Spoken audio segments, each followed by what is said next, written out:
Welcome back, everyone, to another episode of Reimagine. We're here on our 15th version of Reimagine, bringing you Web3 leaders and student leaders. Really excited for everyone joining us here today. So with us today, we have Owen O'Donoghue, who's a co-founder at InfiniGods, and we have students from the University of Nevada and Portland State. Thank you all for joining us here today. And Owen, we'll start with you, just a brief introduction. Hey, well, thanks for having me, and it's great to be here. So my name is Owen O'Donoghue. I'm a co-founder at InfiniGods. We're a gaming studio that are making games that have some interaction with the blockchain and with Web3 technologies. Just my background, just college-wise, I went to UCD, which is not UC Davis, it's University College Dublin in Ireland. Undergrad was economics and postgrad was actually in finance, but always had a huge love for technology. My career to this day actually started out at Microsoft in the mid-2000s, working on Xbox. We were launching Halo 3, things like that.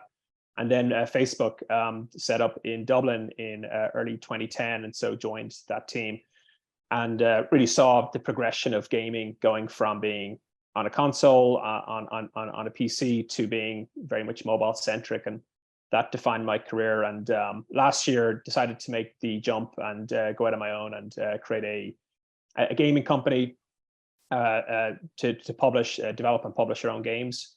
And particularly seeing what was going on with Web3 and blockchain, saw the opportunity that technology could improve their experiences. And here I am today. Yeah, thanks for joining us. And I'm your host, Roshan Mirajkar, and I'll give a chance for the students to introduce themselves a bit as well. Maybe we'll start at the University of Nevada. How you guys doing today? First and foremost, appreciate you guys for the opportunity, allowing us to see you on this lovely Tuesday morning, midday for some of us. My name is Oscar Sanchez. I'm representing the University of Nevada, Las Vegas. A little background, I study finance and real estate. I'm actually looking to pursue another degree in business management and possibly media and journalism. Little more background, I've worked for a couple brokerages in the past. I do a lot of entrepreneurial work, which allowed me to within finance and entrepreneurship, brought me into crypto, different types of diversements from my portfolio, which led me into NFTs and Web3. The space, just the endless amount of opportunities here for students and the future of our generation is what actually kept me here to stay and actually help educate college kids, man. The space is huge. Web3 is literally the future, and that's something that a lot of the future students that are looking to find their next part of life, this is a start for their journey. That's the main reason why I'm here in blockchain. Yeah, I love that outlook. We'll go to you next briefly, Cole. Yeah, I would build off what Oscar's saying, is that I think the next big opportunity is going to be in Web3, and that people are, especially students, are looking for some way to build wealth for themselves, and they can see that through accumulating crypto tokens, and then also with the blockchain games like we're going to talk about today. And basically it's just blowing up and people have taken notice of it, and it's really become a global phenomenon, and it's not going away anytime soon. So I'm excited to be a part of it. Yeah, awesome. I find students are the ones, they're quite interested and sometimes the first to use a lot of this tech. Yeah, before we dive into, the differences of blockchain gaming, the benefits, maybe even some of the drawbacks. Owen, do you want to kind of break down for us what is InfiniGods, and maybe what are some things that make it different than some of the other blockchain games out there? Yeah, for sure. So we're, as I kind of said, a gaming studio, and we develop games, primarily develop casual games for mobile. So if you're used to like games like Candy Crush, that's actually the types of genres that we're targeting. We have one game out right now, which is a puzzle game called InfiniMerge, and we have two other games in development. One is we're keeping a secret, but it's very much targeting mobile, and the other is a game that's a tower defense game called Immortal Siege. It's actually going to beta soon. That's going to be free to play, but on PC. What sets us apart, I think, is our approach, and so we really look at, and again, it's an interesting debate we may get into. We look at, it makes sense for some things in a game to be on chain, and it actually makes a lot of sense for a lot of stuff not to be on chain on games right now. And then we actually look at certain assets that can be start off on off chain but converted to being on chain. And that business model is what we're primarily known for, that we choose which parts of the game can be player owned, and once they're player owned, then players actually decide where they go. But we keep other parts of the game actually very much, they are under centralized control. And so the real difference, what we're trying to do is how do we create gaming experiences that millions and millions of people can play without having to go through the wallet onboarding process, which provides a lot of friction right now. So that's probably our main difference. The other things, our team is very much comes from mobile gaming background. My co-founder bootstrapped and sold a gaming company for over $50 million. I actually stayed on to manage it to $500 million a year revenue through DGN Games. It's important because very few people have done that within mobile gaming. And then we've also hired a lot of folks who have Web3 experience, who've just been kind of living on Discord, living on Twitter for several years, managing big investments, whether it be in crypto tokens or NFTs. And so we've tried to pull that team together to truly define what games look like.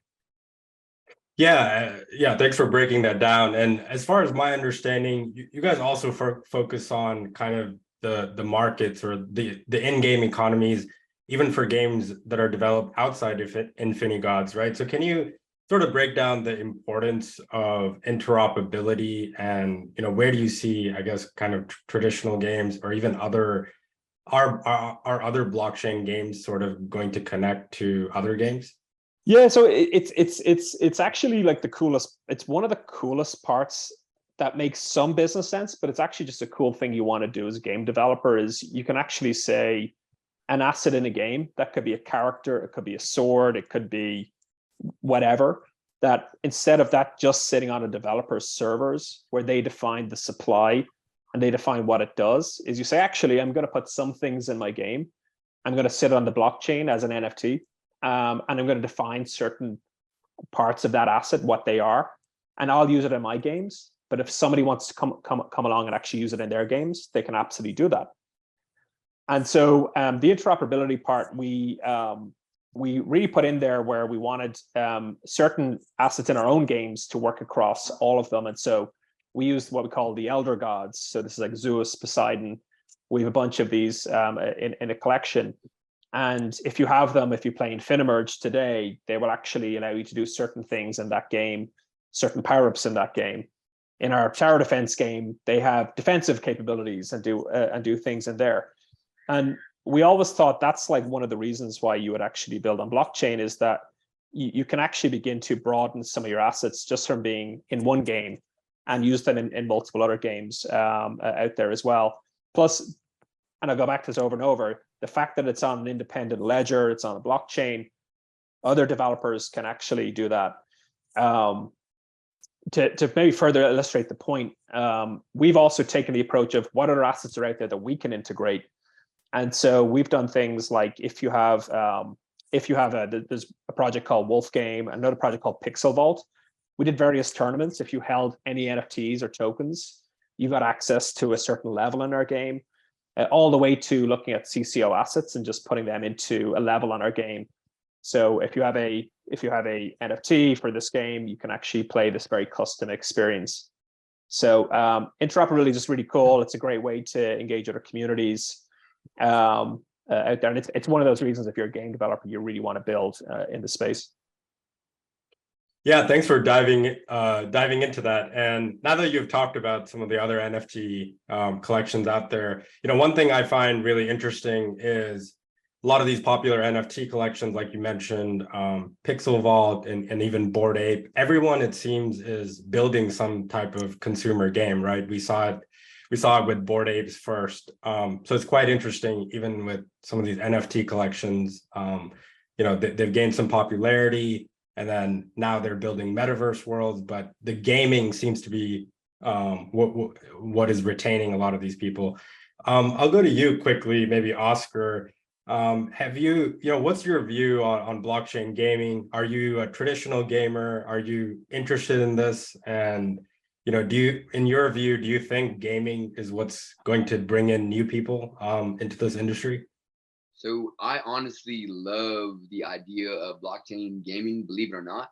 I am not a Web 2 gamer, as we would say, at all.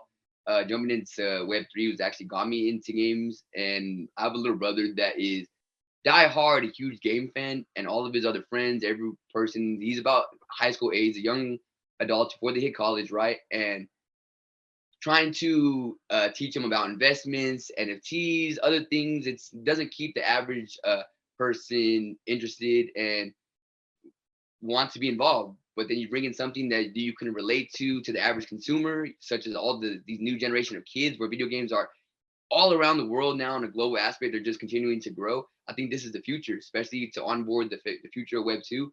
It makes it a lot less overwhelming and a lot less easier for people to actually want to take a little dive in, because now you purchase a game. Say a parent now purchases InfiniGods for their child, knowing that it's an investment, but it's still a game. The kid doesn't know that it's an investment, doesn't know that it's a future technology. They're now jumping in, playing. They now own some assets. They're now possibly can make some revenue on the other end, connections. They're out there, right? It's just the future of the world, and I think it makes it a lot easier for young adults. Not going to lie. Yeah, that's good. That's sort of interesting. It has like a dual approach. It's maybe not only you're playing the game for fun, but you also can get other benefits out of it. And yeah, Oscar, if you have any questions, I'll give you some time to answer any of your to ask any of your questions as well now.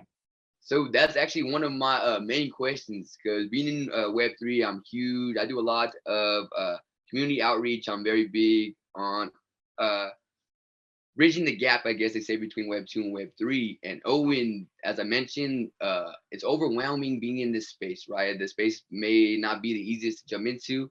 How do you guys as a company make it a little less overwhelming, make it easier to onboard new gamers and new people into your guys' community and business? Yeah, it's a good call. It's actually one of the big problems that's stopping growth. And actually growth from a gaming point of view in Web3 is actually still very small. There's maybe, we think, anywhere from 750 to 1 million unique active wallets playing games every week. That looks interesting, but then the mobile gaming market would have close to 2.5 billion people playing games every week. So the scope for growth is actually there, and it will grow. How we approach it is it's very much looking at the free-to-play model, which really took over in the last decade for even like PC console games. And that's like, okay, I want you to play with as minimum friction as possible, because especially in online or web gaming or any sort of digital gaming, you want to reduce friction. People get bored very quick. People don't like loading screens. If it's like a console game and I've spent $60, yeah, I'm gonna like, okay, spend a bit of time. But for those more casual games, it needs to be very quick hit, quite fast. And so we do the same. Our games are free to play, very easy to understand. So we don't gate it with a token, we don't gate it with an NFT. And so with InfiniMerge in particular, it's a good example. It's essentially a match 3 game. Instead of matching pieces, you merge them, and it's very, very easy to start and get into. To master, it actually takes a bit of skill and practice. But as people start to essentially progress through the levels or compete in tournaments, we actually give them these power-ups in the game, and they can use them to help them score higher in different levels. Or, and this is where we see the conversion, they can actually say, look, I'm so good at this game, I don't need these power-ups. On a skill curve, I'm like top 5% player. And you know what? I'm going to take a portion of these power-ups and I'm going to convert them to an NFT, because there are other players, either 95% of players, who need these power-ups to complete a level or do whatever. And I need those. And so they sell them to those players. And they then start to understand, okay, I need to like, I now am incentivized to go and create a wallet, connect it, do all the bridging, all that kind of stuff. And then on the opposite side, for players who are like, I just love this game, because for all these Web3 gaming economies, you need a really high balance of people who are just playing for fun and they don't care about the financials. But you have this opportunity for a smaller percentage who can actually trade. And so we have those players, and we have some of them who just said, you know what, I want everything that's out there because I want to be number 1 in the game. I want to get to level 20 with perfect scores, etc. And so you're just creating that market between two types of gamers. And that's how we approach it. People get into the flow of the game first, and then they start going through whatever whatever friction they need to participate with the blockchain. Yeah, that's kind of interesting. And when you're talking about all these power-ups, it again reminds me of the recent Bored Ape game where you could people could pay using Ape Coin, the token for Bored Apes, and buy these power-ups. It was a skill-based game. So kind of interesting to see how all these tokens can give some people an advantage, kind of pay to play. Yeah, I'll go to you, Cole. I think you had some questions for Owen regarding, past trends that he saw and maybe what brought him to all of the, creating the structure that he's talking about. Well, you already talked about the interoperability engine a little bit about, so I'll just ask, what blockchain protocols is your game running on right now? Yeah, we've two. So we've two NFT types essentially in the game. We actually have a game pass. So we actually have three. We have a game pass, which really allows you access to certain tournaments. That's sitting on Ethereum. That's a 721, and then we also an ERC 721. So essentially, like there's some differences between passes. And then we also have our Elder God collection, where we have over 4,400 of these gods, and they again sit on Ethereum, and they're 721s with 4907 capability. That's important because that means players can rent them to other players. And so we're one of the first 15 games that actually, and I don't want to say today, but we're going live this week with players can rent from each other, which we think is another smart way to do it. But then our transactional layer. So, and before I'll pause quickly on our two Ethereum NFTs. So what we're really doing there, and maybe it's different from other games, is we just detect that they're in your wallet. And then once we detect that you're in your wallet, again, your wallet's connected to your player account, it then determines what you can do in game. It determines what power-ups you have. And we read that constantly. So if you sell it, whatever, we kind of know, and you don't have that anymore. We're not specifically like every single time you use that NFT, we're sending a change back to the blockchain, particularly with those types of assets. And this is where everything fully on chain or off chain comes up a lot right now. And our second is our more transactional one. So the things you can earn in game that we generated off chain and then convert to on chain. And so we chose Polygon. Again, they're ERC 1155s. They just point at a different node, not at Ethereum. And maybe to explain that decision, and this is where the state of the industry is right now.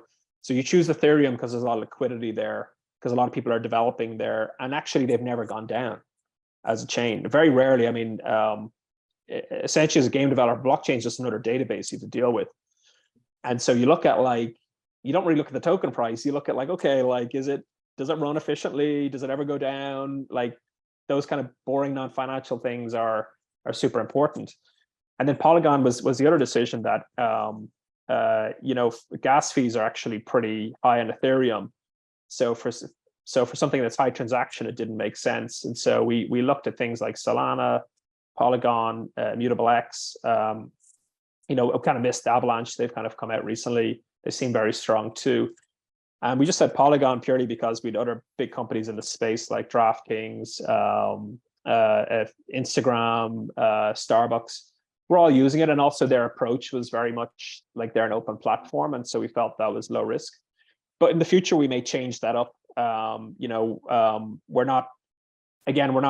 want to be too indebted to any one chain long term, because and probably for we're so early in this space. There is new blockchains coming all the time. There's new protocols, and so you don't want to fully commit to any chain until it's got a huge audience, a huge wallet base. But we're very happy with Polygon so far, to be clear. What have the people on Discord and the other environments you said have been managing a bunch of crypto for years say that InfiniGods needs as a liquidity pool to operate effectively? We don't use liquidity pools for our tokens. So they're so this is probably another point of differentiator. So there's kind of a lot of the gaming models that arose in 2021 in Web3. They effectively issued either a set of NFTs or a token. Like ApeCoin's a perfect one. That's an ERC20 that is supposed to govern their economy. And actually, it's a really good idea in theory that it's like every single virtual coin that operates in a game can be traded outside. Unfortunately, that model in a lot of cases has led to over speculation on the coin. And then a subsequent huge drop. And so the developer is, they never know if I'm trying to sell these coins to do stuff in game, I can't be sure what the value is. And over time, for 99% of coins, they've actually gone to like really low levels because they haven't been able to kind of balance the economy properly. Now, it's a really hard problem. Like it's a really hard problem to solve. And we're only in the first innings really of trying to like figure this out as an industry. And so with a lot of those coins, they do require liquidity pools, whether it's on a centralized exchange like ApeCoin went through Coinbase, etc., through the decentralized exchanges. The problem is the actors you may find. You may have some very good actors and it's fine. You may have people saying, I just want to provide a lot of liquidity for a certain amount of time. When it hits a certain pairing with another token, I'm out, and your pools start to drop in there as well. And we wanted to remove a lot of that speculation from our business. We're not finance experts. We're very much game developers from that side. So we didn't have to deal with the liquidity pool problem.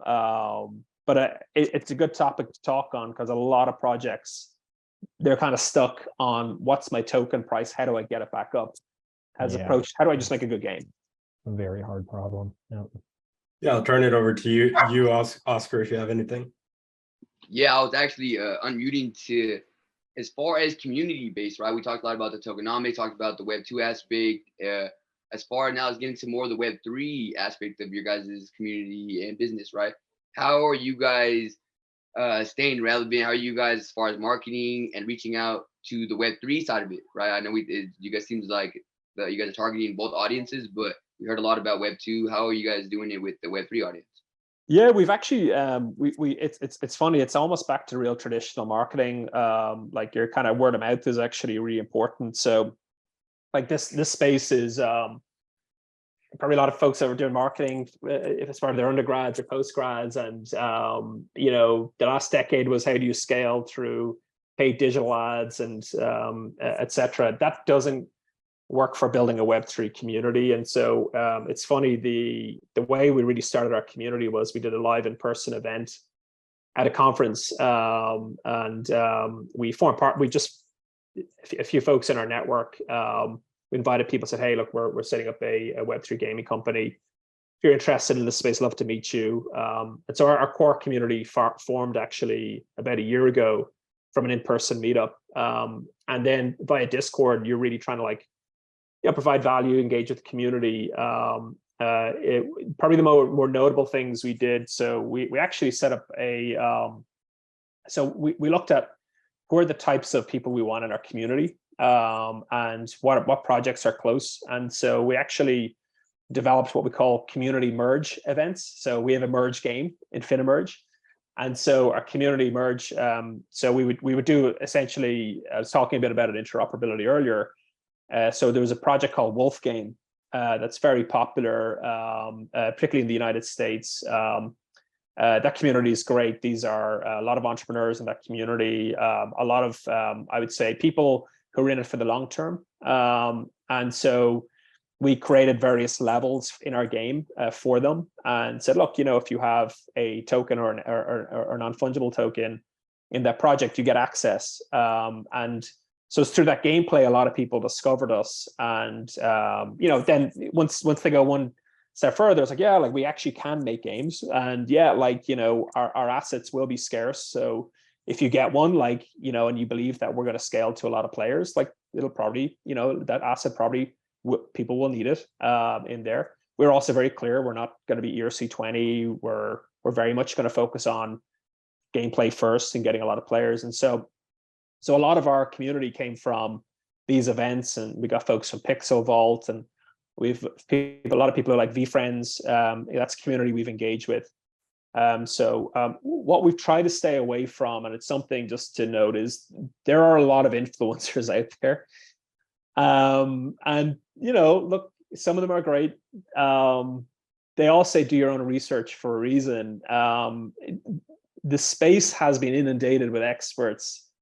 And I think you have to be very careful on who you're going to. And even from the other side, we had a lot of agencies coming to us saying, look, you know, you spend X with us, we get you all this hype, we get you all these Discord, all these Twitter numbers. And I think that probably my extensive background in Facebook, building out their ad system, and seeing how they built their audience over the last decade. Let's say a lot of things can be gamed in Web3, and a lot of things are, like a lot of Twitter followings, a lot of who see a mint, the amount of engagement on a mint, pre-mint versus post, a lot of that can be manufactured, and so you have to be super careful. In fact, a lot of mints can be manufactured. There's no regulation yet, so we really didn't like that part of the industry when we got into it. So we said, look, we're just going to avoid that. And we have a hardcore community. I think we have a few thousand. We have it over 5,000, but really there's like, I would say there's like 1,000 hardcore. And you know, basically, like they are, you know, some of them hold our assets, but a lot of them are, we look at it, it's like, it's game testers, and they give us real feedback on our game. And that's a huge difference from Web 2. So if you're testing a game, like you've got a PlayStation game or a mobile, an iOS game, you actually do all your research based off of qualitative numbers. So what does my analytics server say? Did people come back the next day? How many minutes did they play? So we still get that, but we have about 1,000 people who will tell you, like, you know what, you got to change this thing. It looks terrible. We're like, okay, that's actually really good feedback. We didn't notice that. People saying, I love this feature. I'm like, yeah, okay, cool. We didn't see that, but I see why you say that. I'm going to double down. And so we even do, we do kind of every Thursday, we announce kind of changes to our game and other products that we have. We do release notes on Twitter. And I would say every week, there's kind of 3 big points. At least 1 or 2 of those have come from community feedback. And so that's the difference from Web3. When people get some ownership in you, they're more likely to give you good feedback on what you're building, or give you feedback on your building. Not good feedback, give you feedback, which is crucial. Kudos to you, man. You guys sound like you're doing it 100% right from the ground up. You know, you guys are targeting the right type of people, building organically, and it's awesome, man, especially coming from the Web3 side. And then you guys are obviously killing it for the Web 2 aspect of it. So congrats to you, Owen. We're trying to. It changes every day. It's a very nascent industry. Definitely. I do have one more question for you, if you do not mind, right? And it's obviously plain and simple. What separates you guys from the rest of the new gaming platforms that are jumping into the space, right? Yeah, I mean, I actually think we're one of those fun games in Web3. So I think that's like, from the other Web3 games, I'd say we're probably the most fun, and I think we're known for like delivering a lot. Like we do a lot of updates, a lot of new content. But I kind of bench us more to like games as opposed to just Web3, and so I think we have a lot of room to like keep growing and improving. And so just from like, you know, our second game, Immortal Siege, is going to be a lot deeper. Real-time strategy, I think it showcases more of what NFTs can do within our game. So I'm excited for that. We need to keep leveling up. I think the thing that will differentiate ourselves in the long run is 2 things. One is that we're looking at certain things that can be generated off-chain and then put on-chain. That is the future for the industry, in my opinion. I just think that's so much easier for onboarding. And also, players, am I going to trade stuff in game, or am I going to just like play it for fun? And also, there's no speculation because it's not a 20. There's no point in actually trying to speculate. You literally need to find other players to buy this because they want to use it in game, not that they want to hold it and speculate. And so I think, and that actually has been done in Web 2 before. It's just the blockchain, I think, really helps. Like, yeah, this actually is like one of one, or it is like it's a public ledger saying, yes, this is separate. And then so that's like the technological side. I think the second part is, and this is very well, depending on folks who are very familiar with digital marketing. user acquisition is very underutilized in this space. And so that's something that we have a team that's very experienced. I've worked on well over 100 game launches over the last decade, seeing what works, what doesn't, scaling to millions of players. And so we have some other folks in our team who've done even bigger than that. And so it's when we get see the right metrics on a game, we think we can actually scale a game to being a top grossing game, whether it's on the Epic Store or on iOS or Google Play. I think that ambition, a lot of other Web3 companies, some have that ambition. A lot are still trying to see what works. We feel after, only having a game live for about 6 months, we feel very good about the metrics and how to apply that business model. And so it's going to be a case of applying that business model to deeper games and scaling out to more players. Appreciate your response, Owen. Man, I can't wait to do a little bit more research on InfiniGods and check you guys out, man. You guys bring a lot to the table. Well, join the Discord and we'll say hi back. And there's all various stuff going on in there, so it's a lot of fun. Yeah, love that answer. And I think, to kind of reiterate what you said, like first and foremost, I think what this whole industry needs a bit more of is like having your core group of people that like the product first and then stay for everything else. Definitely we see in a lot of these other games or other DeFi types of platforms, people are always jumping from one project to another. So everyone's fighting to retain people. And before we kind of get to the end here and talk about future trends, Owen, I was wondering if you could talk a little bit about, your time at Facebook. What are some trends that you saw at that time and some of the things that you predicted or people were talking about? Do you think they came true, or is like this whole gaming industry completely changing? Yeah, it's a good question. So what if Facebook? A lot of trends happened, and I would say Facebook responded to them as opposed to drove them. But once they responded, they were actually a pretty big piece in that space. And to maybe illustrate that point, so I was fortunate enough to be working with King.com in 2011, and they had a suite of games on Facebook. And their latest game they presented to us was a game called Candy Crush on Facebook Web. This is like ancient history now, but this was really big back then. And I distinctly remember, not me, but somebody else in the room said, I don't think this will really work.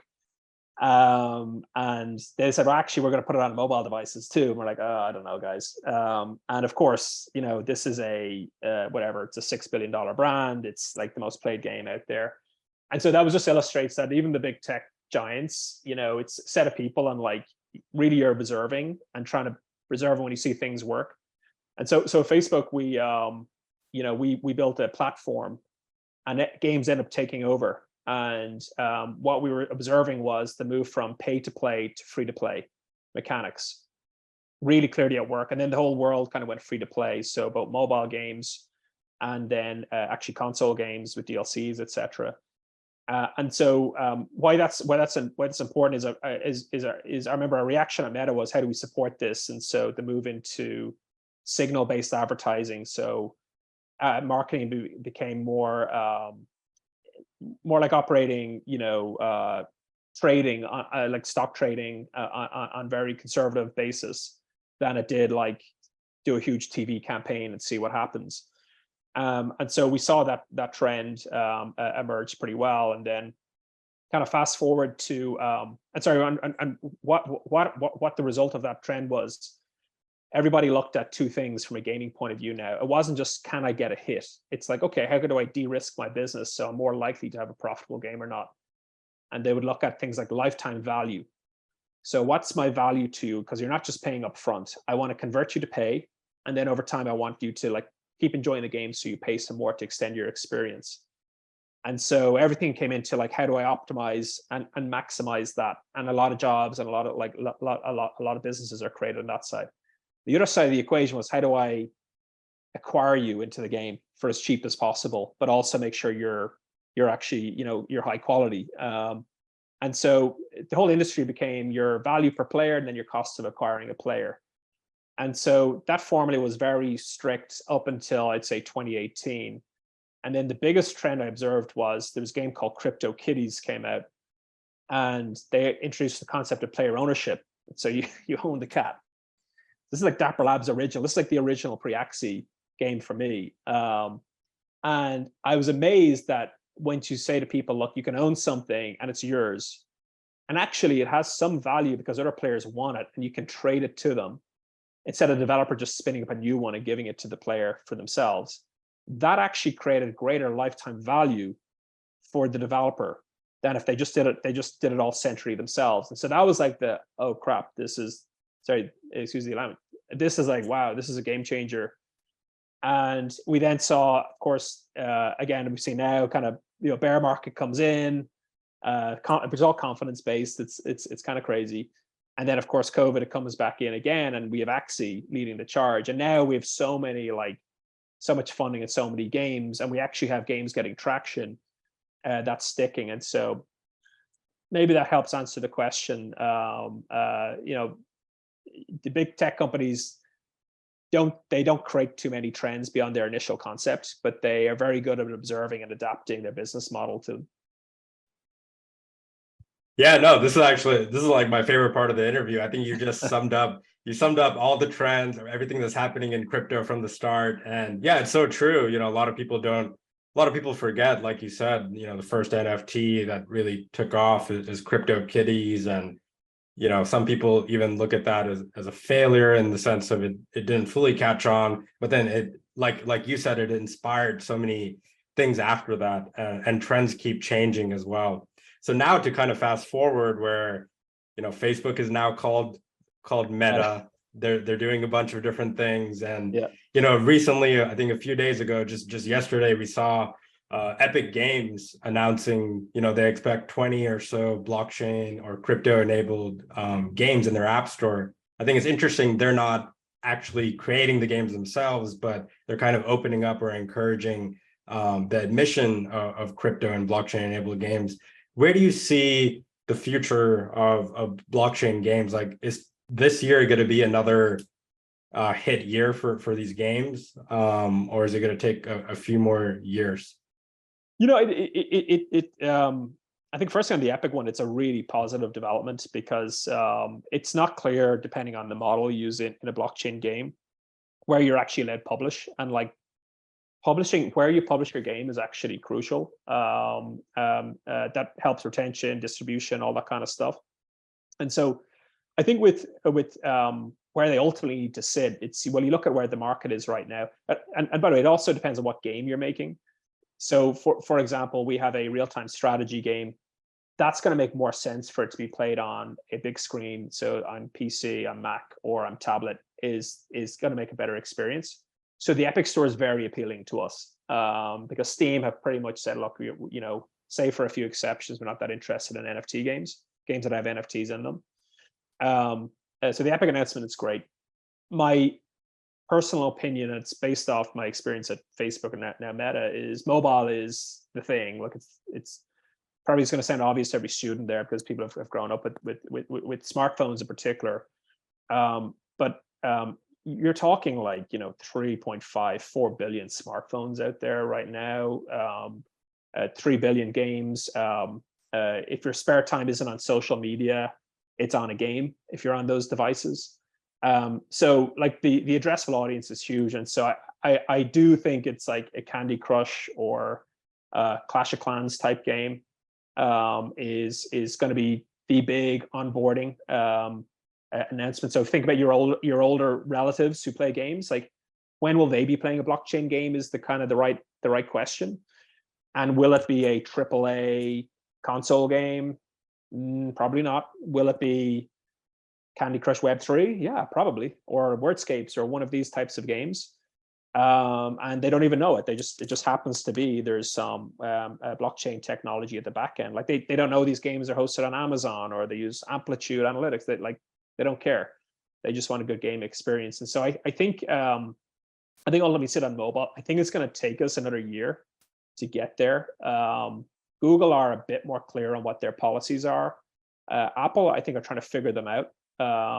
They've and it's again very important for where the space will go. I think if Apple are more clear that they'll allow NFTs to have more utility, or they'll allow trading, I think then it's just going to take one or two, and that's the next. Everybody just builds there. Apple have such good distribution. I mean, you can't go on and on about them enough. They have such huge distribution, but they control stuff so much.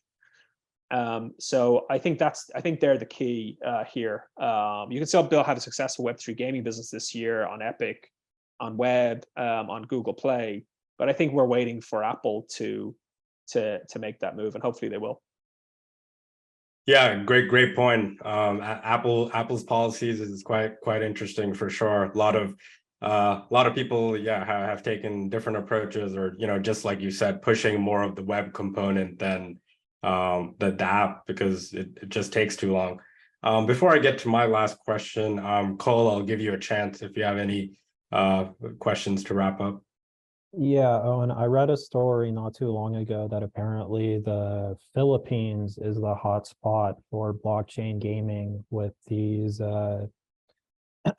Filipinos dropping their day jobs and just grinding it out on blockchain games all day to make an income. Can you see statistics like that, analytics like that on your game releases where it's hot and stuff like that? Yeah, we can see what countries where people play for, where they came from, and then you can actually see we use a technology called PlayFab. It's a common game server, and so you can see essentially like what groups of players are doing. Like, so groups from the Philippines, which we actually have a lot of Filipino players, they actually aren't doing as much grinding behavior as we thought. A lot of them are just playing. Some of them are actually selling stuff, but maybe they're just kind of playing the game. So we can see that. What we optimize for, though, is that you actually are like enjoying the game, and so you're coming from. It could be regional, or it could be some other demographic that will spot and say, okay, who really likes our game, and how do we get more of those folks? Because once they like your game, then monetization, etc., will take care of itself. I think just on that point around what we saw in some of those markets, because what wasn't just the Philippines, like Venezuela, I think Nigeria has sees spots of this as well. I think the longevity of that is we have to be careful with. If people are just playing a game to grind out, rewards. Once those rewards, anything happens to them, then you lose your player base. And so particularly with Axie, various mechanics transpired over probably a 3-month window where that was profitable, and then it quickly became not profitable to do that. Plus, I think we also with the global pandemic, where I believe in the Philippines, like a lot of places in the world, there was a lot of taxi drivers you were not able to go out anymore. Like various jobs you just you weren't allowed to do. You were going to have to just stay at home, and so I think it helped fill that. I do think, though, there is a space for some of it, but it very much needs to be a bit more like RuneScape or Diablo, where certain players are just either highly skilled or highly dedicated, and they can only make up a small percentage of the economy. The challenge with Axie was it was like 80% of their player base was just there. So who's playing for fun? We're just competing with these Axies to earn SLP, and then if SLP falls, well, what's my motivation? So I think that's I think it's something to be careful of. But we obviously get players from all over the world, and we try and look for behaviors that we like, i.e. they're coming back and playing the game. If we see certain people are coming and just they're playing once and never again, we'll try and understand, is there any data on them that we can pick out, and really avoid showing them ads or reaching out to them organically or anything like that. Yeah, I think great coverage of the points on, it's important to have kind of a loyal base, have a good product at first, but it's interesting certainly that, adding blockchain into the mix can sort of bring new economic incentives, where you don't hear these stories from, or as many stories from traditional gamers of grinding it out and earning rewards. So to wrap things up, I kind of have a final question. Owen, give us your kind of final piece of advice. And I'm just curious personally, what are some maybe new innovations that you think will help blockchain UX? One of them I can think of is kind of account abstraction that everyone's talking about, Yep. right? Just setting your wallet and, you know, being able to play and not sign transactions each time. But yeah, give us your final piece of advice, and, you know, what are the innovations that you think maybe this year will bring more people into this industry? I think firstly, like it's the idea of digital asset ownership, which is effectively Web3. That is here to stay, and gaming is one application of it. In 10 years, when you lease a car, that'll be on the blockchain. When you get a mortgage, you get a house deed, that'll be on a blockchain somewhere. And I think that's the direction we're going. This is very much the third wave of the internet, where it's not about, the last wave was the big content houses like Facebook, YouTube, they own everything. You try and get a piece. Now you own it. You own it, and you actually have an independent ledger that verifies you own it. That's the game changer we're all in, which is amazing. In terms of the more short-term things that are happening, I think the frictionless onboarding. So as you mentioned, I think it was that 4333 standard, which your phone effectively can act as your way to get on. There's so much other stuff happening as well. Like there's so many companies who are making one-click wallet creation. That's actually out there, companies like Sequence, Stardust, Venly. There's some great providers out there.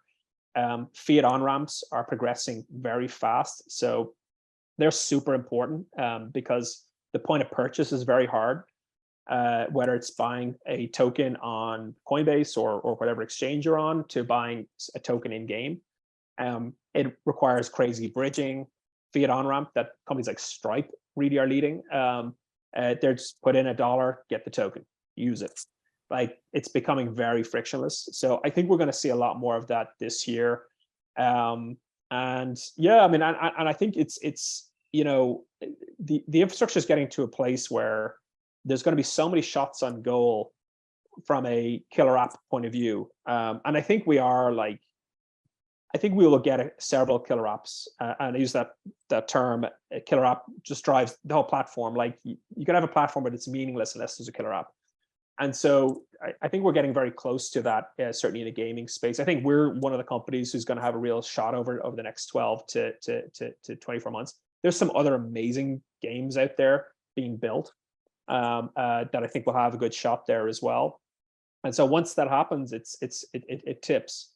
And we saw what mobile gaming, you had a game like Candy Crush or Clash of Clans, when they figured out I swipe on a phone, which was a total innovation back then, and I make a purchase via a credit card, which again was actually pretty innovative for games. Then all of a sudden your usage just goes through the charts, and so everybody's doing it. And so I think we're really close to getting to that state. Yeah, thank you. Great, hopeful message. And looking forward to you and the industry continuing to innovate. Owen, thank you for joining us here today, and students from the University of Nevada and Portland State, thank you for joining us as well. The rest of you, check out our YouTube channel. We have over 800 interviews at Reimagine, and stick around for Reimagine V15. We're bringing you more interviews. Thank you. I had a pleasure speaking with all of you today. Thanks, Owen. Thanks so much. Thanks, guys. Appreciate it.